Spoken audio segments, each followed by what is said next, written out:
정치 톡톡 쌓이다 한수진입니다. 대규모 인명피해가 발생한 이태원 참사의 원인과 책임을 밝히기 위한 조사가 진행 중인 가운데 정치권에서도 진상규명과 재발 방지 대책 마련을 위해 움직이고 있습니다. 국회 운영위원회의 대통령 비서실 등에 대한 국정감사에서는 이태원 참사와 관련해 여야 모두 경찰의 초기 대응 부실을 지적하면서도 책임 소재를 두고는 시각차를 보였습니다. 국민의힘은 사고를 방관한 용산경찰서장과 상황실을 비우고 112 신고를 제대로 받지 않은 상황관리관의 책임을 물었습니다. 반면 민주당은 이상민 행정안전부 장관을 비롯한 고위공직자들이 말로만 책임을 져선 안 되고 경찰의 투명한 수사를 위해서라도 사퇴해야 한다고 주장했습니다. 정부는 전반적인 안전관리 시스템 점검에 나섰고 여야는 각종 재난 예방과 대응의 근간이 되는 재난안전관리기본법 개정을 추진하는 상황입니다. 이태원 참사 여파 속에서 주목받고 있는 국회 입법 움직임, 또 후속 대책 등에 대해서 오늘 함께 이야기 나눠보도록 하겠습니다. 토론을 함께 해주실 네 분 모셨습니다.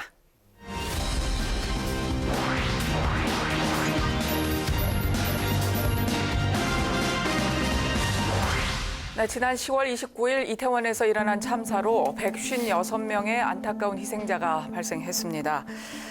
무엇이 이렇게 큰 참사를 불렀다고 보시는지 말씀 좀 들어보겠습니다. 최민희 의원님. 저는 가장 중요한 게 그 정부의 국정 지표 같습니다. 그러니까 최고 책임자가 어느 부분에 주안점을 두느냐에 따라 관료 조직은 거기에 풍향계를 맞춰서 가게 되어 있거든요. 안전을 강조하는 집권 세력은 상대적으로 사고나 참사에 대해서 소심한 것 같고요. 효율성이나 이런 걸 강조하는 쪽에서는 상대적으로 안전을 소홀히 하는 경향이 있는 것 같습니다.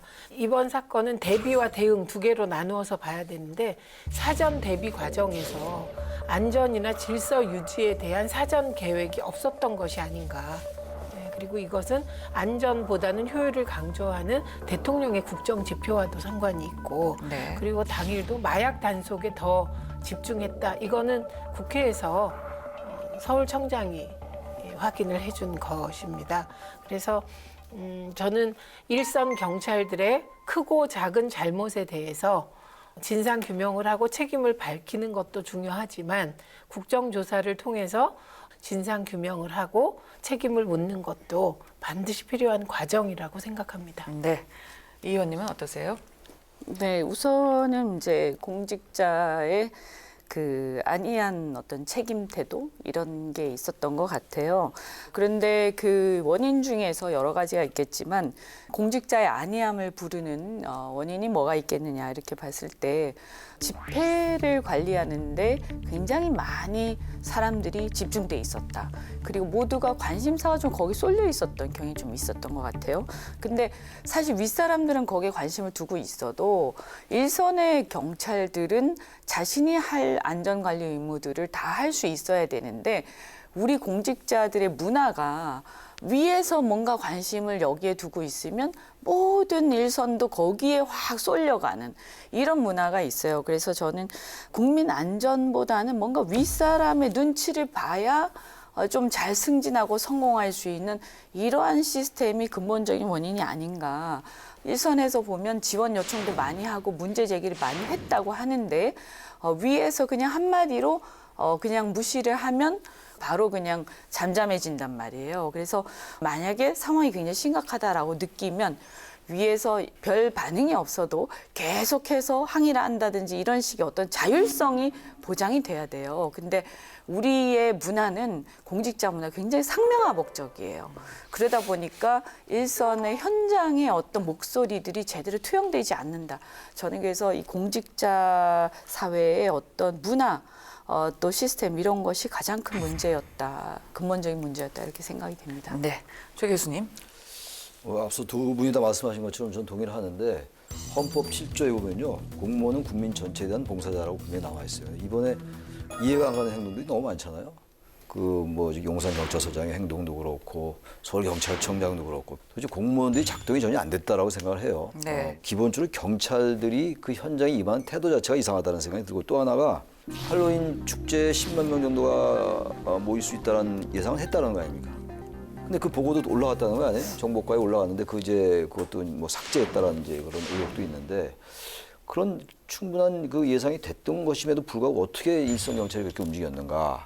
그게 일단 이해가 안 가요. 네. 앞으로 이제 어떻게 이제 정부가 이 상황을 이제 해 나갈지 모르겠습니다만 참사가 발생한 이후에 정부의 태도가 도저히 이해가 안 갑니다. 아무도 사의 표명을 안 하고 있잖아요. 이해가 가지 않아요. 1994년도에 성수대교 붕괴됐을 때 10월 21일이었거든요. 10월 21일 날 오전 7시 40분에 다리가 붕괴됐는데 당일날 저녁에 당시 김영삼 대통령이 이원정 서울시장을 경질을 했어요. 네. 바로 그날 저녁에 다 같은 날입니다. 당일날 그때 이제 이영덕 당시 국무총리가 사의를 표명했고 그게 기본이에요. 이번에 공직자들의 태도는 도저히 이해가 안 가는 거예요. 특히 이상민 행정안전부 장관 이게 그렇게 할 수가 있는 건지 저는 그래서 이 부분은 참사가 벌어지고 난 다음이 더 문제인 것 같아요. 책임자들에게 책임을 지우고 난 다음부터 수사도 시작되고 이래야 되는 건데 지금 경찰청장이 수사 대상인데 경찰청장이 경찰 수사가 잘못됐다고 질타하는 이런 코미디 같은 것 이걸 보니까 이 참사가 벌어진 게 하나도 이상하지 않은 거예요. 지금 하는 정부의 태도 이런 애티튜드가 전혀 국민 정서와 맞지는 않아요. 예. 이대로 한다면 저는 더 걱정스러운 게 여야 간의 이제 진영 간의 대결로 갈 그 토양을 지금 여건이 마련하고 있는 것 같아요. 그게 아주 우려스러운 점이긴 합니다. 예. 장 교수님.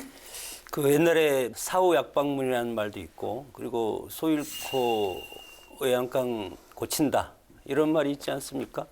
그런데 뭐 방금 우리 최 교수님 말씀하셨지만 성수대교 참사 그리고 직전에 세월호 참사 엄청나게 큰 그런 참사가 있었음에도 불구하고 또다시 이런 대형 참사가 일어났다는 것은 과거에 사후 약방문도 안 되고 그리고 소 잃고 외양간 고치는 것도 불가능한 그런 시스템이 우리 국가의 현실이다. 그렇게 저는 뼈아프게 지적을 하고 싶고 똑같은 상황이 계속 반복되고 있는 것들은 우리 민주주의가 발전하기보다도 오히려 정치권이 정쟁에 몰두하고 그리고 이익 집단화가 되는 것이 아닌가. 상당히 저는 아주 불쾌한 그런 마음으로 이런 것들을 지금 지켜보고 있고 중요한 것은 나라가 지금 붕 떠 있는 것 같습니다. 각자 역할을 해야 되는데 구조와 기능이 각각의 다른 방향으로 가고 있기 때문에 위에서 보면은 컨트롤 타워가 부재하고 밑에서 하부 구조를 보면은 컨트롤 타워와 연결이 되지 않고 매치되지 않는 그렇기 때문에 나라가 일사불란하게 이루어지지 않는 그런 모습으로 가기 때문에 이런 대형 참사가 앞으로 또 있을 가능성이 상당히 크다. 그렇기 때문에 반드시 여러 가지 권한이 있으면 그런 책임도 질 수 있는 그런 강력한 인적 쇄신 플러스 그리고 공직자의 의식 전환 이런 것들이 저는 상당히 중요한 그런 시점이라고 봅니다. 예. 네 분께서 참 여러 가지 많은 문제점들을 지적을 해주셨습니다. 그만큼 이번 참사에 대한 안타까움도 상당히 크다는 말씀도 될 것 같은데요. 이 의원님, 지금 이런 사고가 계속 좀 반복되고 있지 않습니까? 우리가 큰 사고들을 참 우리 사회가 많이 겪고요. 큰 슬픔에 빠지는 경우가 많았었는데 그때마다 여러 가지 처방이 나왔음에도 불구하고 지금 계속 반복이 되고 있는 상황입니다. 지금 같은 경우를 보면 여야가 재난안전관리기본법 개정안을 발의를 했습니다. 일단 이것이 과연 올바른 처방이 될 수 있는지는 좀 다시 논의해 보기로 하고요. 일단 주요 내용은 어떤 내용인가요? 그 우리 헌법에 보면 국가가 이제 국민의 재난으로부터 국민의 생명과 안전을 보호할 책무가 있다. 이런 게 이제 헌법 34조에 나와 있죠. 여기에 따라서 재난안전관리 의무를 재난안전법에서 이렇게 규정을 하고 있는데요. 네. 대개는 이제 절차적인 것들이에요. 그래서 지자체나 어떤 국가에서 이것을 지역 축제를 주최를 할 경우에 안전관리 계획을 세워가지고 어떻게 보고를 하고 어떻게 그 시행을 한다 이런 게 나와 있는데요. 주체가 없는 경우에는 규정이 명시되어 있진 않아요. 네. 그래서 이제 이게 입법적 미비다. 주체가 없는 경우에도 군중관리 의무를 이제 추가를 하자. 라는 그런 논의가 이제 국회에서 되고 있는 걸로 알고 있고요. 다만 이제 제가 볼 때는 주체가 없다 하더라도 이 법의 앞부분을 보면 재난안전관리 의무에 대한 추상적 책무들이 나와 있어요. 그래서 주체가 없다고 해서 책무가 없다, 의무가 없다 이렇게 볼 수는 없고요. 다만 절차가 명시돼 있지 않다 이런 정도라고 볼 수 있겠죠. 그래서 그런 부분이 있고 그다음에 또 개정안 나와 있는 것들은 군중 밀집도에 대한 데이터 이런 것들을 정보통신사로부터 받아서 그 정보통신사가 이제 고객들한테 군중 밀집도가 이제 과밀이 됐을 때는 이것을 전달할 수 있도록 하는 이런 개정안들이 나와 있는 걸로 알고 있습니다. 예. 지금 보면 다양한 내용의 개정안들이 준비가 되고 있는데 어떠세요? 이 정도로 하면 괜찮을까요? 우선 대통령께서 제도가 없어서 이런 일이 벌어진 게 아니다라고 분명히 말씀을 하시더라고요. 그래서 현재의 법과 제도 안에서도 대비할 수 있는 게 있었습니다. 예를 들면 경찰관 직무집행법 5조에 따르면 이게 위험 발생의 방지 등과 관련한 건데 극도의 혼잡 상황에서 경찰이 질서유지 의무를 수행할 수 있게 되어 있고요. 그리고 이 관련된 대법원 판례에서도 경찰이 직무집행법에 따라 질서유지를 하지 않았을 경우 이렇게 문책하는 그런 판례도 있습니다. 네. 제도가 없었던 건 아닌 것 같지만 그럼에도 불구하고 제도 탓을 하지 못하도록 제도를 마련할 필요는 있는 겁니다. 그러니까 지금 말씀하신 그 굵은 줄기에 사실은 조금 들여다보면 1,000명 이상의 축제의 경우 뭐 이런 단서 조항들이 있거든요. 이제 그런 것들에 대한 의무를 행안부 장관이나 시도지사가 사전에 안전관리 계획이 있는지 사전에 점검해라. 이런 걸 의무화하는 법안인 거예요. 네. 그리고 재난 문자 시스템 관련해서도 사실은 이것도 1조 5천억이나 들여서 국가 재난 통합망을 만들어 놨습니다. 이게 작동 안 된 게 문제긴 한데 거기에 더해서 재난 문자를 즉시 그러니까 빠르게 일정 시간 안에 하도록 강제하는 그런 내용 법안이고요. 그다음에 안철수 의원 같은 경우는 구호 봉사자의 트라우마 심리 치료를 의무화하는 법안도 냈더라고요. 네. 그리고 민주당이 낸 법안 중에는 사회적 참사 위법 개정안으로 냈는데 네. 이런 일이 벌어졌을 때 진상 규명을 제대로 하는지 점검하는 것을 네. 지금 국회가 한다 이렇게 되어 있거든요. 그거를 국회 상임위를 지정해서 하도록 한다. 이런 법안까지 나와 있습니다. 근데 다시 말씀드립니다만 이거는 현재 있는 제도와 시스템만으로도 충분히 막을 수 있었던 것이다. 이건 시스템 붕괴의 결과이기 때문에 그 무너진 시스템을 어떻게 할 것인가. 그래서 저는 책임을 보다 분명히 하고 책임을 묻는 법안도 발의돼야 된다고 생각합니다. 책임을 묻는 법안도 필요하다. 네. 사회적 재난에 준하는 이런 사안이 발생했을 때 책임을 명확히 물을 수 있도록 하는 것도 조금 연구가 돼야 될 것 같습니다. 예. 국가의 존재 목적이 가장 중요한 것이 국민의 생명 보호 그리고 자유 재산권 행사 이거에 대해서 국가가 무한 책임을 진다는 입장에서 봤을 때는 여러 가지 법적인 제도 아니겠습니까? 제도로서 할 수 없는 것들은 모든 것은 국가 책임이라고 봅니다. 그래서 애초에 정부에서는 주체자 없는 행사이기 때문에 우리가 법적인 조치를 취해야 된다. 그런 인식은 저는 상당히 잘못됐다고 생각이 들고 법적인 보완을 하는 것도 필요하지만 결국은 이번 사태를 보면은 저는 소명의식이 부족한 인재였다. 그리고 컨트롤 타워가 부족한 인재였다. 그렇기 때문에 관련자들, 도의적인 책임을 져야 되지 않겠습니까?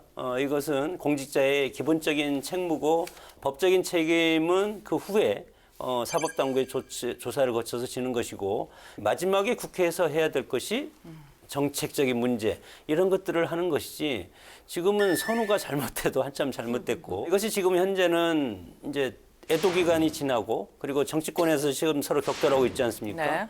정치권에서 지금 여당과 야당이 치열하게 격돌하면 지금 보면은 서로 합일되는 부분이 없을 것이다.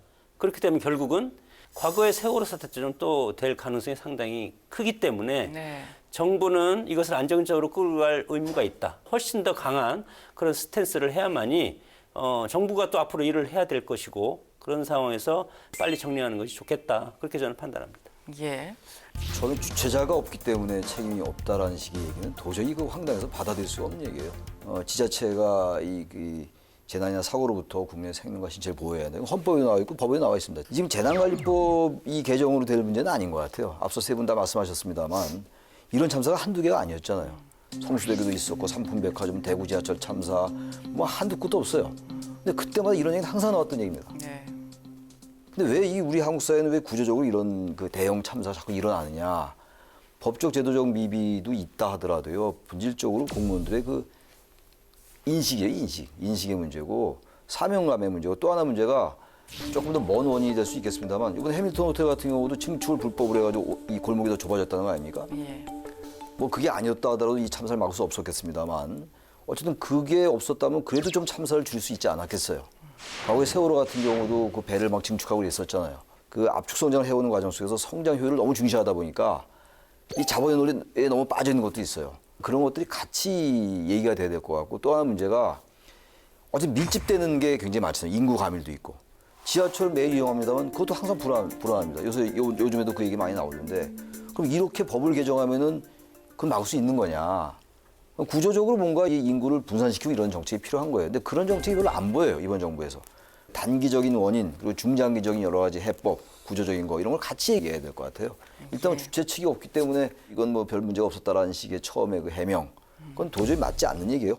지금 말씀해 주신 것들을 보면 어쨌든 이런 법과 시스템도 중요하지만 소명의식 또 사명감 이런 부분 다 강조해 주셨습니다. 그리고 공직자들도 좀 무겁게 책임을 지는 그런 모습을 보였으면 좋겠다 하는 말씀도 해 주셨고요. 지금 보면 그 아까 그 세월호 과적 말씀하셨잖아요.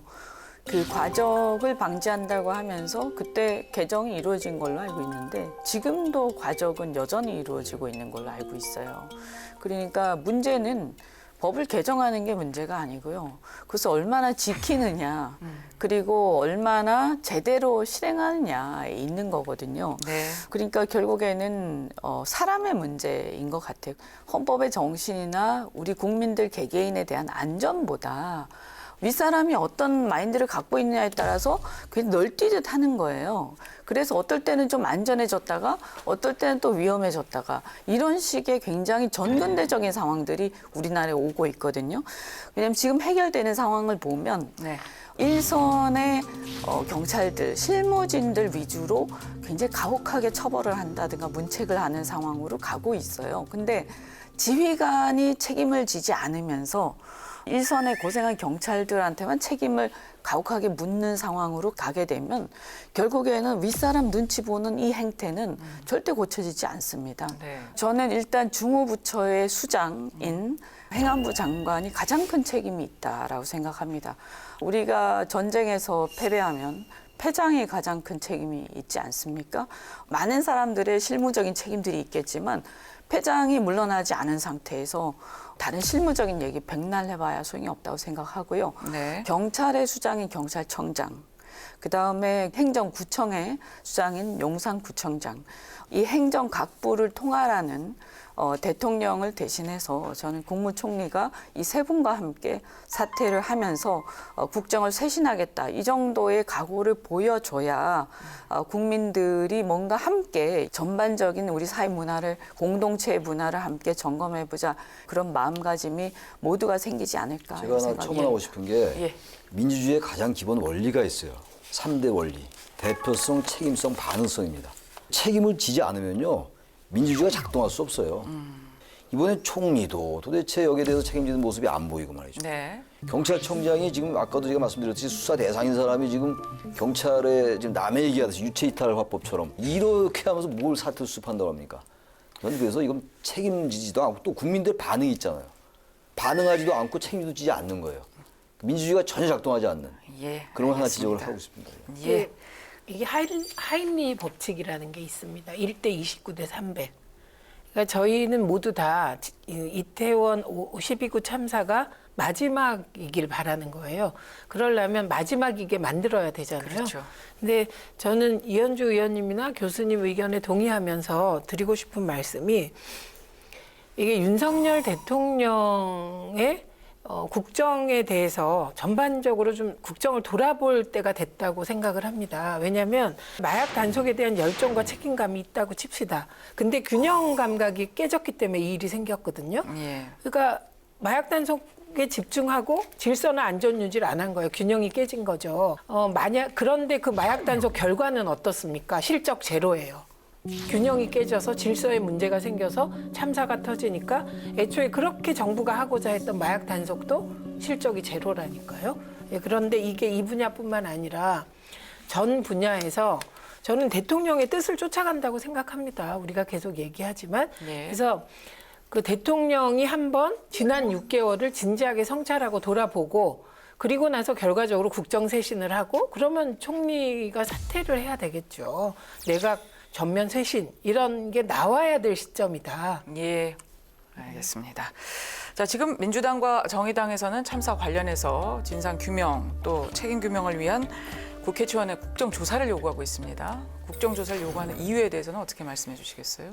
그러니까 우선 국회에서 보니까 서울청장은 뭐 책임질 뜻이 전혀 없는 것 같습니다. 경찰청장도 이 자리에서 계속 일하겠다는 뜻을 밝히더라고요. 되게 낯선 장면이었어요. 그리고 일선 서해 책임을 물을 그런 분위기입니다. 그러니까 이걸 경찰 꼬리 자르기로 이 국면을 넘어가려고 한다 이런 것이거든요. 근데 지금 우리가 계속 콘센서스가 되는 것은 이게 대통령의 국정 철학과도 관련이 되어 있고 또 일부에서 제기되지만 저는 또 일리가 있다고 생각하는 청와대 이전과 관련한 경비 인력의 배치 문제도 개입되어 있으니까 이게 행정안전부 차원에서 상임위 차원에서 현안 보고를 하고 넘어갈 사안은 아니다. 그리고 사법적인 책임을 묻는 건 그건 당연한 거고 예. 그 이상의 근본적인 원인을 찾기 위한 국정조사는 반드시 필요하다고 생각합니다. 예. 국정조사는 헌법 이제 61조에 규정되어 있는 국회 고유 권한이고 그리고 지금 정부에서는 경찰의 하부 구조에서 책임이 있다 이런 식으로 지금 몰고 가고 있지 않습니까? 그 과정에서 윤석열 정부 출범 이후에 이상민 행안부 장관이 경찰 조직을 흡수해가지고 청와대에서 컨트롤할 수 있게 경찰국까지 신설을 하면서 그리고 지난해 문재인 정권 마지막에 검사헌법이 통과되면서 경찰이 상당히 비대해졌다고 봅니다. 그래서 이 비대해짐에도 불구하고 이런 참사가 일어났던 것은 어불성설이다. 지금 수사를 또 경찰 특수국에서 하고 있지 않습니까?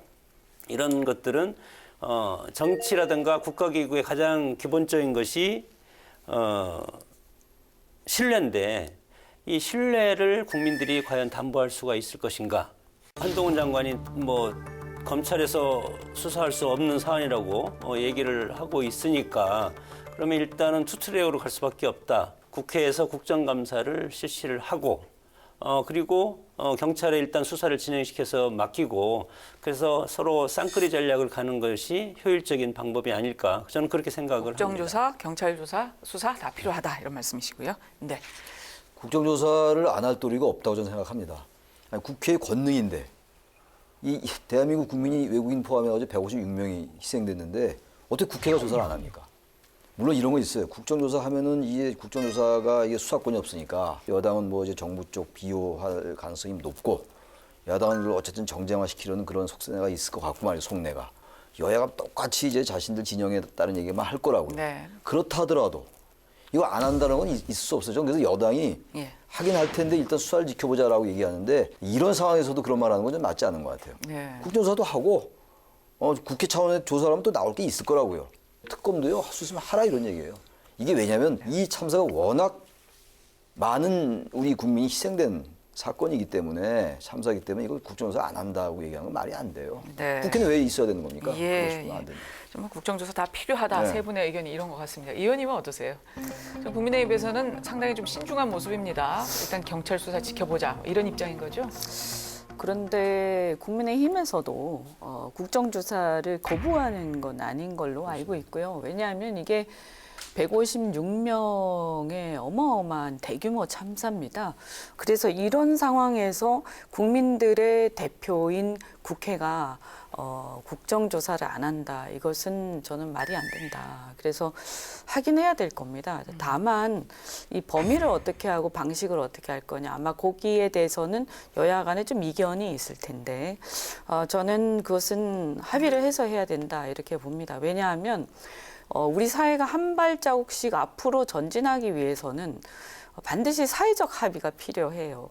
아무리 좋은 개혁이라 하더라도 어떤 일방의 어떤 정치 세력의 주장만 가지고는 네. 사회적 그 개혁이 잘 안 됩니다. 그래서 항상 합의를 해야 되는 거라서 이 사회적 합의를 반드시 여야가 국정조사를 통해서 이뤄내기를 바란다. 그러면 예를 들어서 관심사는 좀 다를 거예요. 예를 들면 여당 입장에서는 이번에 보면 행안부에서 경찰국을 이 밑으로 이제 가지고 왔죠. 경찰 조직을.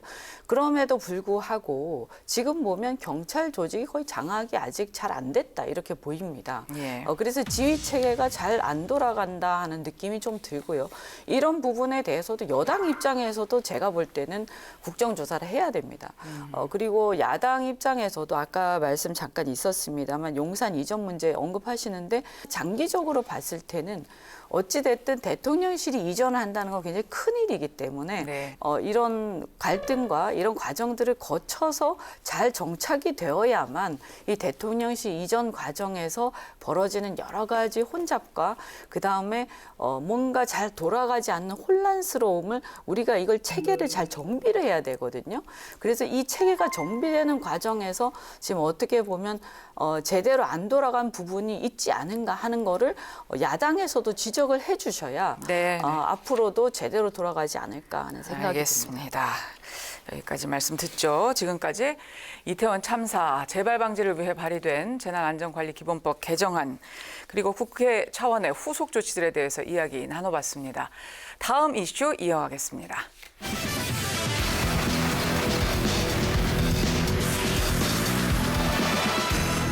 네, 고금리 속 가계부채 부담이 늘고 있는 가운데 더불어민주당이 서민의 이자 부담 완화를 골자로 하는 가계부채 3법 처리에 속도를 내고 있습니다. 41분간 이어진 교섭단체 연설에서 이재명 더불어민주당 대표가 내세운 건 기본사회였습니다. 대선 후보 시절부터 강조했던 기본소득에서 한 걸음 더 나아가 국가가 소득, 주거, 금융 등 모든 영역에서 국민의 삶을 보장해야 한다는 겁니다.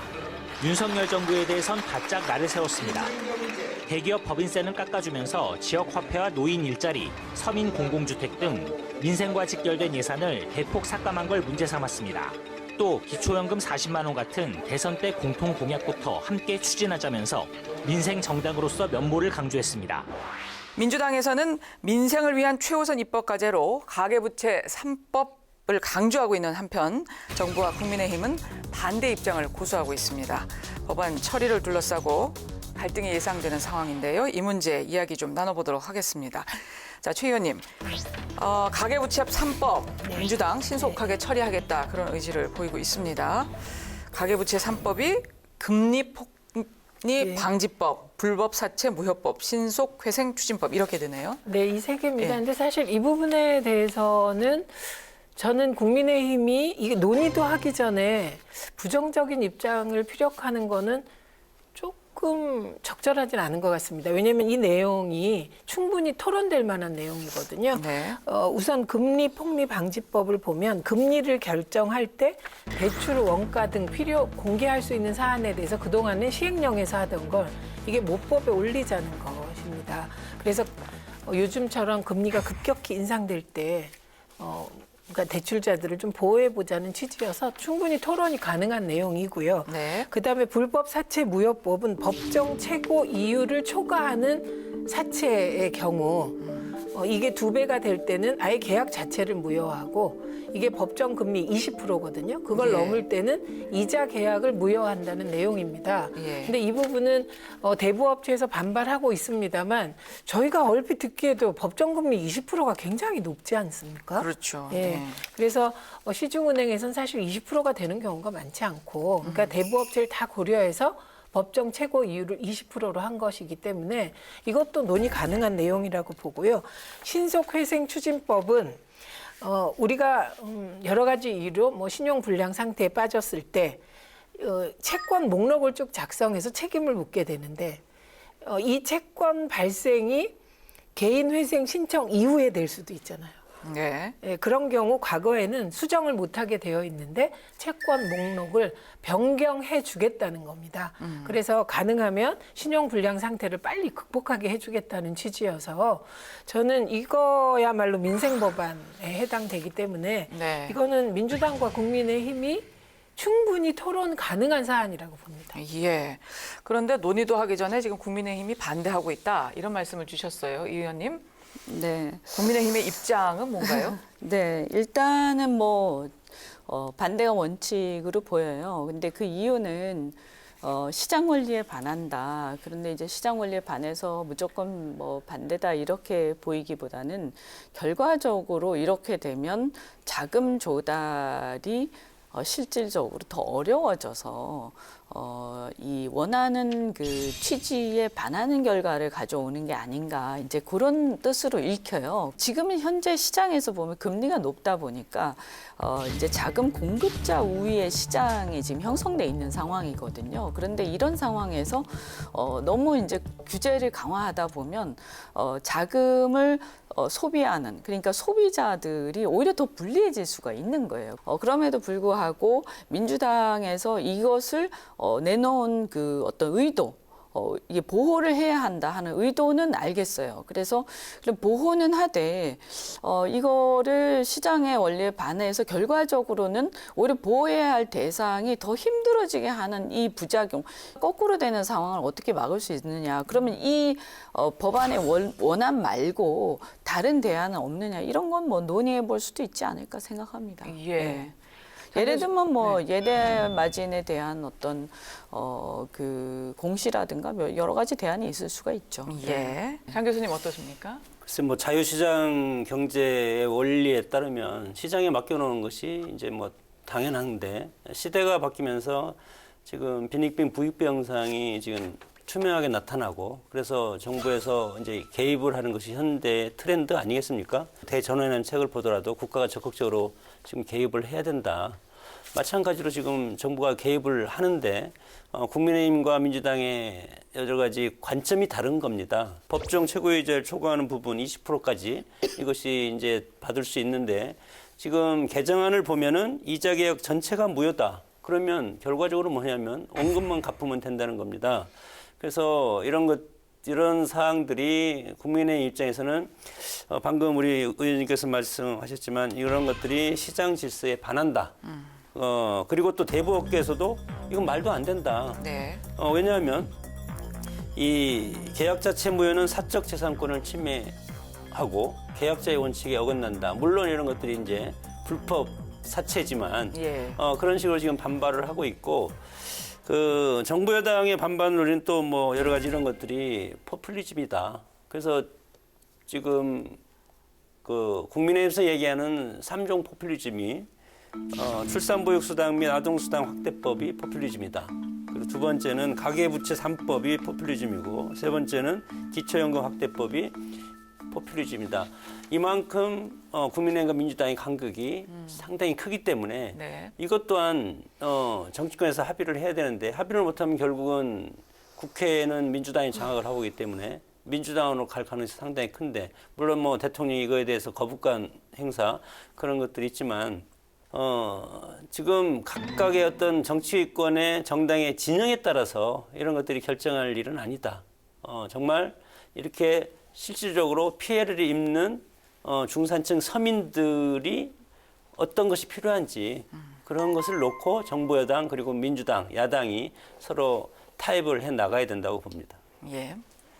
금리 심리 방지법 같은 경우는 조금 생각할 필요가 있을 것 같아요. 지금 이제 이자율 산정 방식, 근거 이런 것들이 대통령령으로 되어 있는데 이걸 법률로 규정한다는 거라서 좀 경직될 수 있을 것 같습니다. 이거는 그래서 이거는 조금 저는 뭐 여당의 생각이 일리가 있다고 보는데 이 금리 폭리 방지법 이건 그렇고 불법 사채 무효법은 저는 이거 야당 주장이 전 일리가 있는 것 같아요.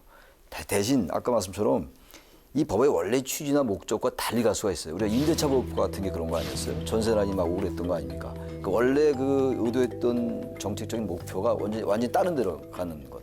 부작용을 여러 가지 생각할 필요는 있다고 봅니다. 그리고 어쨌든 이 계약자의 원칙을 완전히 무시할 수는 없어요. 이 시장 경제에서 말이죠. 그래서 이 부분은 민주당과 여당이 충분히 저 상의할 수 있다고 생각합니다. 이 부분은. 이런 법안을 완전히 반대할 정당이 어디 있겠어요? 이건 그냥 민생 법안이고요. 표에 연결되는 건데. 그럼에도 불구하고 자본주의 시장 경제에서 뭔가 이게 오히려 다른 방향으로 이제 상황이 악화될 수 있기 때문에 그런 부분들은 야당으로 이해를 해서 여당과 충분히 상의한다면 좀 중요한 합의가 나올 수 있다고 생각합니다. 예. 어쨌든 좀 논의해 봐야 될 사항이 많다는 지점에 대해서는 다들 지적을 좀 해주고 계시는데요. 최 의원님 어떠세요? 우선 말씀하신 부작용 부분은 이렇게 됩니다. 이제 지금 법정 최고이율이 20%예요. 그 20%는 뭘 얘기하냐면 이제 연간 20% 얘기하는 건데 100만 원을 꾸면 20만 원이 이자로 나가는 겁니다. 그런데 실제로 불법 대부업체에서 현재 하고 있는 건 100만 원을 꾸면 어떤 경우 300만 원을 갚게 되는 경우가 있는 거예요. 그래서 이 부작용의 범위를 어디까지 허용할 건, 그러니까 만약에 부작용이 나지 않게 하기 위해서 이런 것까지 허용해야 되는가라는 문제가 있습니다. 그러니까 이건 정말 그 꼼꼼하고 섬세하게 현장을 점검하고 대안을 만들어야 되는 것 같아요. 근데 예. 이거를 우선 시장 원리에 반한다고 방어막을 치게 되면 전선이라는 게 형성되잖아요. 이 전선이라는 게 일단 형성되고 나면 전선이 지키라고 있는 거잖아요. 예. 그러니까 이게 얘기가 잘 안 됩니다. 그래서 저는 이런 그 민생 법안의 경우는 여야가 다 좀 전선을 치기보다는 애초에 논의 가능하다는 태도로 좀 뭔가 워딩을 바꾸는 문화를 바꿔야 되나 어쨌든 좀 그런 생각이 있습니다. 그다음에 포퓰리즘 3법 중에 아동수당이나 기초연금은 사실 대선 때 윤석열 대통령 후보 공약이었어요. 특히 기초연금 40만 원은 이재명, 윤석열 두 후보 공통 공약이었거든요. 근데 그게 갑자기 포퓰리즘화하는 거는 저는 정치 공세 같고 여당에 그래서 그런 경우도 길이 없는 건 아닙니다. 결정해 놓고 현재 경제 상황을 고려해서 유예하면 돼요. 그렇죠. 예, 그래서 길이 있다는 거예요. 제 말은. 예, 그러니까 전선을 치고 싸우겠다고 생각하지 않으면 조금만 협치의 길을 터 놓으면 길이 있다. 유예할 수도 있거든요. 근데 이제 여당에서 아동수당 문제라든가 기초연금 문제는 말씀하신 대로 대선에서 공약한 게 맞아요. 그래서 이거를 포퓰리즘이라고 공격하는 거는 전 태도는 좀 잘못됐다 이렇게 생각을 하고요. 이거를 반대를 하거나 좀 지금 조금 이렇게 그 꺼리는 실질적인 배경은 뭐냐면 지금의 경제 상황에 있어요. 그러니까 지금은 어쨌든 돈을 풀어서는 안 되는 상황이거든요. 그렇기 때문에 정부가 어쨌든 현금을 푸는 정책은 최대한 자제를 해야 됩니다. 그래서 지금 수당이라든가 이런 거를 올리는 것은 지금 뭐 기껏 뭐 금리 막 올려가면서 하는 거를 완전히 무용지물을 만들 수 있기 때문에 절대적으로 자제를 해야 되는 건데 이걸 어떻게 하느냐 이렇게 설명을 해야 되는데 이걸 뭐 이렇게 포퓰리즘이다 이렇게 막 공격을 해버리니까 또 좀 그렇죠 사실은. 지금 이런 면이 있습니다. 지금은 여당이 야당 같고 야당이 여당 같고 좀 이런 분위기가 바뀌었어요? 있습니다. 예. 가계부채 3법만 다시 좀 축소를 해서 그러면 이 의원님 어떻게 국회에서 논의가 좀 될 수 있을 것 같습니까? 제가 볼 때는 대안을 도출할 수도 있지 않을까. 만족이 서로 될지는 모르겠지만 그런 생각이 듭니다. 이제 취지를 좀 살리되 결국에는 이제 자금 공여자 우위에 지금 시장이지 않습니까? 금리는 높고 그죠? 돈이 필요한 사람들은 많고 이런 상황이기 때문에 아까도 말씀드린 것처럼 너무 막 이것을 규제 일변도로 갔을 때 오히려 자금 조달이 더 어려워질 수 있는 거거든요. 그래서 그렇게 되지 않도록 그럼 이게 한계가 어디냐? 이것을 실질적으로 하나하나 잘 살펴봐야 되는 거죠. 그래서 그냥 이제 제가 볼 때는 논의는 해볼 필요가 있다라는 생각이 듭니다. 예. 이 가계부채 3법 중에서 제일 좀 가능성이 좀 그나마 좀 합의의 가능성이 있는 게 어떤 법이라고 보세요? 불법 사채 무효법 이런 거는 이제 우리 정서로 보자면 국민들도 좀 필요하다고 생각할 것 같고요. 근데 이제 이게 그럼 어느 정도 선에서 가능하다고 할 것이냐, 그건 저도 잘 모르겠습니다. 사채가 말이죠. 사채가 과도하는 경우가 굉장히 많아요. 과도하는 경우가 20% 정도까지 하면 어떻게 했어요? 필요한 사람이 그 대가를 지불하겠다는 거니까. 근데 아까 말씀처럼 원금을 훨씬 넘는 경우가 굉장히 많거든요. 불법 대부업체들이에요. 당연히 이거는 그래서 불법 이 사채 무효법은요. 조금 뭐 약간의 부작용 같은 걸 손을 본다면 반드시 해야 된다고 생각해요. 이거는. 네. 그리고 워낙 이제 많은 피해가 생기는 거라서. 금리 방지법 이런 거는 아까 제가 말씀드린 것처럼 지금 어차피 이자 제한법이 있고 그렇기 때문에 원금까지 손대기는 좀 그렇고요. 그거보다는 예를 들면 이제 금융기관 은행으로 하여금 뭐 예대 마진 이런 거 공시하게 한다든지 이런 여러 가지 대안들을 토론할 수 있다 이렇게 생각합니다. 예. 그러니까 이제 법이라는 것이 가진 자, 강한 자를 위한 것보다도 가지지 못한 소수자 이런 것이 협의제 민주주의라고 하지 않습니까? 그래서 야당에서 주장하는 지금 이런 불법, 사채, 무효법 이런 사항들은 상당히 일리가 있는 그런 방향이라고 저는 생각합니다. 예. 최 의원님, 이 세 가지 법 중에서 꼭 하나만 좀 꼽는다면 저 개인적으로는 불법 사채 무효법입니다. 이게 부작용도 걱정이 되지만 네. 사실 고통받는 분들도 많이 계세요. 그리고 어쨌든 대부업체라고 말하지만 법정 한도 20%를 넘는 이자율을 받는 건 어쨌든 불법입니다. 그러면 이것만 하면 이제 다른 부작용 생길 수 있으니 그러면 그 극한 상황에 몰려 있는 저소득층이 급하게 돈이 필요할 때 병원비라든지 등등 그럴 때 돈을 조달해 줄 수 있는 시스템을 함께 고민해야 하는 상황. 그게 같이 되면 좋겠습니다. 예, 알겠습니다. 네, 이번 시간 이태원 참사 재발 방지를 위한 국회 입법 움직임과 후속 대책 논의, 가계부채 3법 추진 논란 등에 대해서 이야기 나눠봤습니다. 정치 톡톡 사이다 프로그램은 지금까지 정쟁이나 소모적인 논쟁을 지향하고 국회 입법과 중요한 정책 사안을 시청자 여러분께 전달하고자 노력해왔습니다. 제작진은 앞으로도 정쟁은 지향하고 정책을 널리 알리기 위해서 차별화된 프로그램을 제작해 시청자 여러분을 찾아뵙도록 노력하겠습니다. 정치 톡톡 사이다 80회를 마지막으로 인사드립니다. 그동안 시청해 주셔서 깊이 감사드립니다.